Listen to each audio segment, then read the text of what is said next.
తెలంగాణలో BRS MLA పాడి కౌశిక్ రెడ్డి కొన్ని రోజులుగా ప్రత్యర్థులపై మాటల తూటాలు పేలుస్తున్నారు. ముఖ్యంగా అధికార కాంగ్రెస్ ను టార్గెట్ చేస్తూ కౌశిక్ రెడ్డి చేస్తున్న విమర్శలు, వాటికి పడుతున్న కౌంటర్లు ఇప్పుడు తెలంగాణ రాజకీయాల్లో తీవ్ర చర్చనీయాంశంగా మారిపోయాయి. అయితే ఇంత సడన్ గా కౌశిక్ రెడ్డి మాటల దాడి చేయడం వెనుక ఏముంది? ఈ దూకుడుతో కౌశిక్ రెడ్డి కానీ ఆయన పార్టీ బీఆర్ఎస్ కానీ ఏం ఆశిస్తున్నాయి తెలియాలంటే లెట్స్ వాచ్ ది స్టోరీ.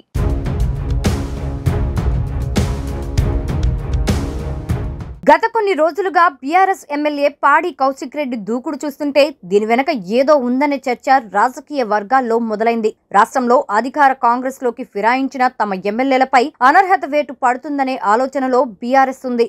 అదే జరిగితే రాష్ట్రంలో ఉప ఎన్నికలు తప్పవన్న అభిప్రాయం ఆ పార్టీ నేతల్లో వ్యక్తమవుతుంది. అప్పుడు తిరిగి నెగ్గాలంటే ఏదో ఒక పెద్ద అస్త్రం అవసరం. సరిగ్గా ఇప్పుడు దాన్ని అందిపుచ్చుకునే పనిలో బీఆర్ఎస్ బిజీగా ఉన్నట్లు కనిపిస్తోంది.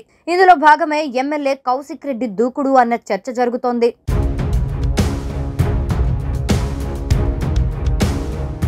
తెలంగాణలో ఇప్పటికిప్పుడు ఉప ఎన్నికలు వస్తే తమకు అనుకూలంగా మలుచుకోవడానికి బీఆర్ఎస్ పావులు కదుపుతోంది. అందులో భాగంగానే కౌశిక్ రెడ్డి దూకుడుగా వెళ్తున్నారనే టాక్ వినిపిస్తోంది. 2 రోజుల నుంచి జరుగుతున్న పరిణామాలను చూస్తే కౌశిక్ రెడ్డి భారీ డైలాగులతో ప్రత్యర్థుల్ని కవ్విస్తున్నారు. ఎక్కడ నుంచో గాంధీ బతకడానికి తెలంగాణకు వచ్చి తెలంగాణ వారి మీదనే దాడి చేస్తారా అంటూ ప్రాంతీయవాదాన్ని కూడా ఆయన రెచ్చగొడుతున్నారు. దీన్ని చూస్తుంటే బీఆర్ఎస్ మళ్లీ ప్రాంతీయవాదాన్నే అస్త్రంగా మలుచుకోనుందా అన్న చర్చ సాగుతోంది.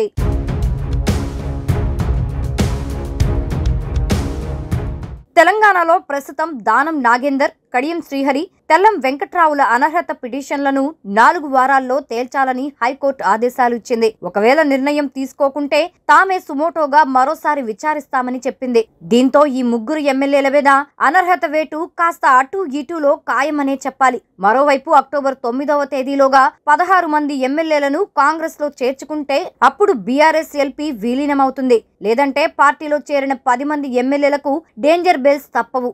దీంతో 16 మంది ఎమ్మెల్యేలను తమ ఖాతాలో వేసుకునేందుకు రేవంత్ టీం అంతర్మదనం చెందుతోంది.